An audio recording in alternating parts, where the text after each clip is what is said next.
One Kind of Officer by Ambrose Bierce. 1. Of the Uses of Civility. Captain Ransome, it is not permitted to you to know anything. It is sufficient that you obey my order, which, permit me to repeat, if you perceive any movement of troops in your front, you are to open fire, and if attacked, hold this position as long as you can. Do I make myself understood, sir? Nothing could be plainer. Lieutenant Price, this to an officer of his own battery, who had ridden up in time to hear the order, the general's meaning is clear, is it not? Perfectly. The lieutenant passed on to his post. For a moment General Cameron and the commander of the battery sat in their saddles, looking at each other in silence. There was no more to say. Apparently too much had already been said. Then the superior officer nodded coldly and turned his horse to ride away. The artillerist saluted slowly, gravely, and with extreme formality. One acquainted with the niceties of military etiquette would have said that by his manner he attested a sense of the rebuke that he had incurred. It is one of the important uses of civility to signify resentment. When the general had joined his staff and escort, awaiting him at a little distance, the whole cavalcade moved off toward the right of the guns and vanished in the fog. Captain Ransome was alone, silent, motionless as an equestrian statue. The gray fog, thickening every moment, closed in about him like a visible doom. 2. Under what circumstances men do not wish to be shot. The fighting of the day before had been desultory and indecisive. At the points of collision the smoke of battle had hung in blue sheets among the branches of the trees till beaten into nothing by the falling rain. In the softened earth the wheels of cannon and ammunition wagons cut deep, ragged furrows, and movements of infantry seemed impeded by the mud that clung to the soldiers' feet, as, with soaken garments and rifles imperfectly protected by capes of overcoats, they went dragging in sinuous lines hither and thither through dripping forest and flooded field. Mounted officers, their heads protruding from rubber ponchos that glittered like black armor, picked their way singly and in loose groups among the men, coming and going with apparent aimlessness and commanding attention from nobody but one another. Here and there a dead man, his clothing defiled with earth, his face covered with a blanket or showing yellow and clay-like in the rain, added his dispiriting influence to that of the other dismal features of the scene, and augmented the general discomfort with a particular dejection. Very repulsive these wrecks looked, not at all heroic, and nobody was accessible to the infection of their patriotic example. Dead upon the field of honor, yes, but the field of honor was so very wet. It makes a difference. The general engagement that all expected did not occur, none of the small advantages accruing, now to this side and now to that, in isolated and accidental collisions being followed up. Half-hearted attacks provoked a sullen resistance which was satisfied with mere repulse. Orders were obeyed with mechanical fidelity. No one did any more than his duty. "The army is cowardly to-day," said General Cameron, the commander of a Federal brigade, to his adjutant general. "The army is cold," replied the officer addressed, "and yes, it doesn't wish to be like that." He pointed to one of the dead bodies lying in a thin pool of yellow water, its face and clothing bespattered with mud from hoof and wheel. The army's weapons seemed to share its military delinquency. The rattle of rifles sounded flat and contemptible. It had no meaning, and scarcely roused to attention and expectancy the unengaged parts of the line of battle and the waiting reserves. Heard at a little distance, the reports of cannon were feeble in volume and timbre. They lacked sting and resonance. The guns seemed to be fired with light charges, unshotted. And so the futile day wore on to its dreary close, and then to a night of discomfort succeeded a day of apprehension. An army has a personality. Beneath the individual thoughts and emotions of its component parts it thinks and feels as a unit, and in this large inclusive sense of things lies a wiser wisdom than the mere sum of all that it knows. On that dismal morning this great brute force, groping at the bottom of a white ocean of fog, among trees that seemed as seaweeds, had a dumb consciousness that all was not well; that a day's maneuvering had resulted in a faulty disposition of its parts, a blind diffusion of its strength. The men felt insecure, and talked among themselves of such tactical errors as with their meager military vocabulary they were able to name. Field and line officers gathered in groups and spoke more learnedly of what they apprehended with no greater clearness. Commanders of brigades and divisions looked anxiously to their connections on the right and on the left, sent staff officers on errands of inquiry, and pushed skirmish lines silently and cautiously forward into the dubious region between the known and the unknown. At some points on the line the troops, apparently of their own volition, constructed such defenses as they could without the silent spade and the noisy axe. One of these points was held by Captain Ransome's battery of 6 guns. Provided always with entrenching tools, his men had labored with diligence during the night, and now his guns thrust their black muzzles through the embrasures of a really formidable earthwork. It crowned a slight acclivity devoid of undergrowth, and providing an unobstructed fire that would sweep the ground for an unknown distance in front. The position could hardly have been better chosen. It had this peculiarity, which Captain Ransome, who was greatly addicted to the use of the compass, had not failed to observe. It faced northward, whereas he knew that the general line of the army must face eastward. In fact, that part of the line was refused, that is to say, bent backward, away from the enemy. This implied that Captain Ransome's battery was somewhere near the left flank of the army, for an army in line of battle retires its flanks if the nature of the ground will permit, they being its vulnerable points. Actually, Captain Ransome appeared to hold the extreme left of the line, no troops being visible in that direction beyond his own. Immediately in rear of his guns occurred that conversation between him and his brigade commander, the concluding and more picturesque part of which is reported above. 3. How to play the cannon without notes.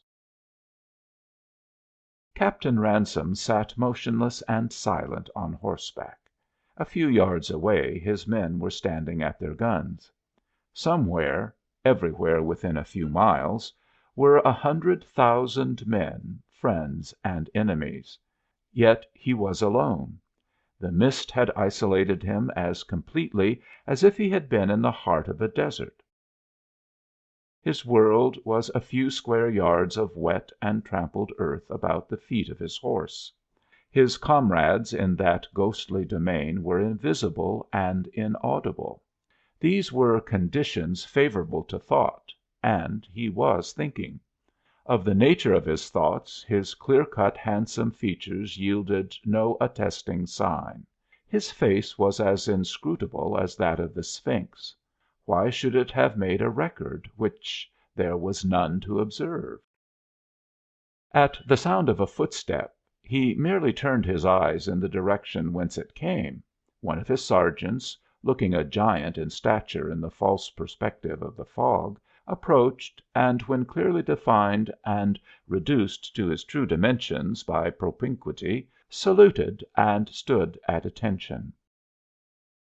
"Well, Morris," said the officer, returning his subordinate's salute. "Lieutenant Price directed me to tell you, sir, that most of the infantry has been withdrawn. We have not sufficient support." "Yes, I know." "I am to say that some of our men have been out over the works 100 yards, and report that our front is not picketed." "Yes." "They were so far forward that they heard the enemy." "Yes." "They heard the rattle of the wheels of artillery and the commands of officers." "Yes." "The enemy is moving toward our works." Captain Ransome, who had been facing to the rear of his line, toward the point where the brigade commander and his cavalcade had been swallowed up by the fog, reined his horse about and faced the other way. Then he sat motionless as before. "Who are the men who made that statement?" he inquired, without looking at the sergeant. His eyes were directed straight into the fog over the head of his horse. "Corporal Hausman and Gunner Manning." Captain Ransome was a moment silent. A slight pallor came into his face, a slight compression affected the lines of his lips, but it would have required a closer observer than Sergeant Morris to note the change. There was none in the voice. "Sergeant, present my compliments to Lieutenant Price, and direct him to open fire with all the guns. Grape." The sergeant saluted and vanished in the fog. 4. To introduce General Masterson. Searching for his division commander, General Cameron and his escort had followed the line of battle for nearly a mile to the right of Ransome's battery, and there learned that the division commander had gone in search of the corps commander. It seemed that everybody was looking for his immediate superior, an ominous circumstance. It meant that nobody was quite at ease. So General Cameron rode on for another half-mile, where by good luck he met General Masterson, the division commander, returning. "Ah, Cameron," said the higher officer, reining up and throwing his right leg across the pommel of his saddle in a most unmilitary way, "anything up? Found a good position for your battery, I hope, if one place is better than another in a fog." "Yes, General," said the other, with the greater dignity appropriate to his less exalted rank, "my battery is very well placed. I wish I could say that it is as well commanded." "Huh? What's that? Ransome? I think him a fine fellow. In the army we should be proud of him." It was customary for officers of the regular army to speak of it as "the army." As the greatest cities are most provincial, so the self-complacency of aristocracies is most frankly plebeian. He is too fond of his opinion. By the way, in order to occupy the hill that he holds, I had to extend my line dangerously. The hill is on my left, that is to say, the left flank of the army. "Oh no. Hart's brigade is beyond. It was ordered up from Dryton during the night and directed to hook on to you. Better go and—" The sentence was unfinished. A lively cannonade had broken out on the left, and both officers, followed by their retinues of aides and orderlies, making a great jingle and clank, rode rapidly toward the spot, but they were soon impeded, for they were compelled by the fog to keep within sight of the line of battle, behind which were swarms of men, all in motion, across their way. Everywhere the line was assuming a sharper and harder definition, as the men sprang to arms and the officers, with drawn swords, dressed the ranks. Color bearers unfurled the flags, buglers blew the assembly, hospital attendants appeared with stretchers. Field officers mounted and sent their impedimenta to the rear in care of negro servants. Back in the ghostly spaces of the forest could be heard the rustle and murmur of the reserves, pulling themselves together. Nor was all this preparation vain, for scarcely 5 minutes had passed since Captain Ransome's guns had broken the truce of doubt before the whole region was aroar. The enemy had attacked nearly everywhere. 5. How sounds can fight shadows. Captain Ransome walked up and down behind his guns, which were firing rapidly but with steadiness. The gunners worked alertly, but without haste or apparent excitement. There was really no reason for excitement. It is not much to point a cannon into a fog and fire it. Anybody can do as much as that. The men smiled at their noisy work, performing it with a lessening alacrity. They cast curious regards upon their captain, who had now mounted the banquet of the fortification and was looking across the parapet as if observing the effect of his fire. But the only visible effect was the substitution of wide, low-lying sheets of smoke for their bulk of fog. Suddenly, out of the obscurity burst a great sound of cheering, which filled the intervals between the reports of the guns with startling distinctness. To the few with leisure and opportunity to observe, the sound was inexpressibly strange, so loud, so near, so menacing, yet nothing seen. The men who had smiled at their work smiled no more, but performed it with a serious and feverish activity. From his station at the parapet, Captain Ransome now saw a great multitude of dim gray figures taking shape in the mist below him and swarming up the slope. But the work of the guns was now fast and furious.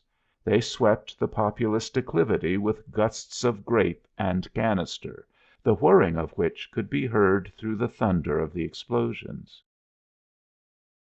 In this awful tempest of iron the assailants struggled forward foot by foot across their dead, firing into the embrasures, reloading, firing again, and at last falling in their turn, a little in advance of those who had fallen before. Soon the smoke was dense enough to cover all. It settled down upon the attack, and, drifting back, involved the defense. The gunners could hardly see to serve their pieces, and when occasional figures of the enemy appeared upon the parapet, having had the good luck to get near enough to it, between two embrasures, to be protected from the guns, they looked so unsubstantial that it seemed hardly worth while for the few infantrymen to go to work upon them with the bayonet and tumble them back into the ditch. As the commander of a battery in action can find something better to do than cracking individual skulls, Captain Ransome had retired from the parapet to his proper post in rear of his guns, where he stood with folded arms, his bugler beside him. Here, during the hottest of the fight, he was approached by Lieutenant Price, who had just sabred a daring assailant inside the work. A spirited colloquy ensued between the two officers, spirited at least on the part of the lieutenant, who gesticulated with energy and shouted again and again into his commander's ear in the attempt to make himself heard above the infernal din of the guns. His gestures, if coolly noted by an actor, would have been pronounced to be those of protestation. One would have said that he was opposed to the proceedings. Did he wish to surrender? Captain Ransome listened without a change of countenance or attitude, and when the other man had finished his harangue, looked him coldly in the eyes, and during a seasonable abatement of the uproar said, "Lieutenant Price, it is not permitted to you to know anything. It is sufficient that you obey my orders." The lieutenant went to his post, and the parapet being now apparently clear, Captain Ransome returned to it to have a look over. As he mounted the banquette, a man sprang upon the crest, waving a great, brilliant flag.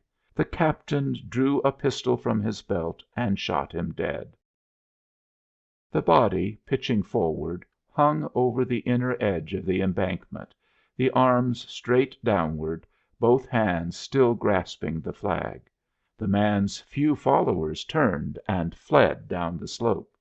Looking over the parapet, the captain saw no living thing. He observed also that no bullets were coming into the work.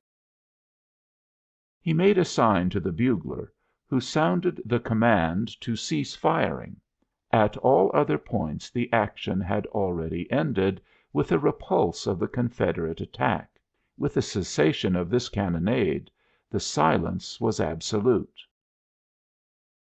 6. Why, being affronted by A, it is not best to affront B. General Masterson rode into the redoubt. The men, gathered in groups, were talking loudly and gesticulating. They pointed at the dead, running from one body to another. They neglected their foul and heated guns and forgot to resume their outer clothing.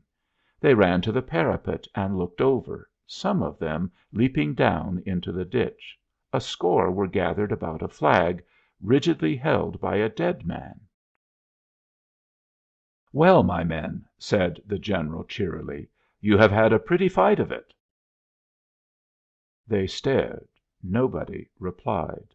The presence of the great man seemed to embarrass and alarm. Getting no response to his pleasant condescension, the easy-mannered officer whistled a bar or two of a popular air, and, riding forward to the parapet, looked over at the dead. In an instant he had whirled his horse about, and was spurring along in rear of the guns, his eyes everywhere at once. An officer sat on the trail of one of the guns, smoking a cigar. As the general dashed up, he rose and tranquilly saluted. "Captain Ransome!" The words fell sharp and harsh like the clash of steel blades. "You have been fighting our own men! Our own men, sir! Do you hear? Hart's brigade!" "General, I know that." "You know it? You know that, and you sit here smoking? Oh, damn it, Hamilton! I'm losing my temper." This to his provost marshal. "Sir, Captain Ransome, be good enough to say why you fought our own men." "That I am unable to say. In my orders that information was withheld." Apparently the general did not comprehend. "Who was the aggressor in this affair, you or General Hart?" he asked. "I was." "And could you not have known? Could you not see, sir, that you were attacking our own men?" The reply was astounding. "I knew that, General. It appeared to be none of my business." Then, breaking the dead silence that followed his answer, he said, "I must refer you to General Cameron." "General Cameron is dead, sir, as dead as he can be, as dead as any man in this army. He lies back yonder under a tree. Do you mean to say that he had anything to do with this horrible business?" Captain Ransome did not reply. Observing the altercation, his men had gathered about to watch the outcome. They were greatly excited. The fog, which had been partly dissipated by the firing, had again closed in so darkly about them that they drew more closely together, till the judge on horseback and the accused standing calmly before him had but a narrow space free from intrusion. It was the most informal of courts martial, but all felt that the formal one to follow would but affirm its judgment. It had no jurisdiction, but it had the significance of prophecy. "Captain Ransome," the general cried impetuously, but with something in his voice that was almost entreaty, "if you can say anything to put a better light upon your incomprehensible conduct, I beg you will do so." Having recovered his temper, this generous soldier sought for something to justify his naturally sympathetic attitude toward a brave man in the imminence of a dishonorable death. "Where is Lieutenant Price?" the captain said. That officer stood forward, his dark, saturnine face looking somewhat forbidding under a bloody handkerchief bound about his brow. He understood the summons, and needed no invitation to speak. He did not look at the captain, but addressed the general. "During the engagement I discovered the state of affairs, and apprised the commander of the battery. I ventured to urge that the firing cease. I was insulted, and ordered to my post."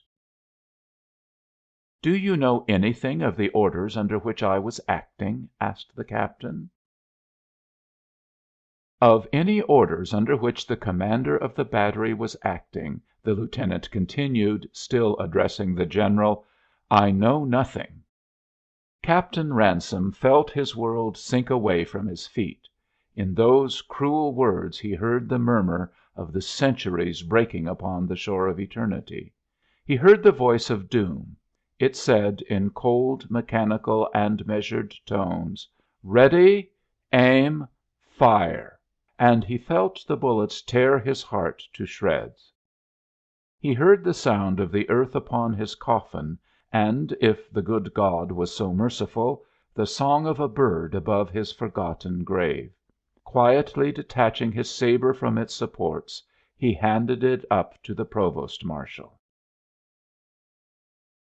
If you like the video, put a like, subscribe to the channel, and click on the bell to not miss our new videos.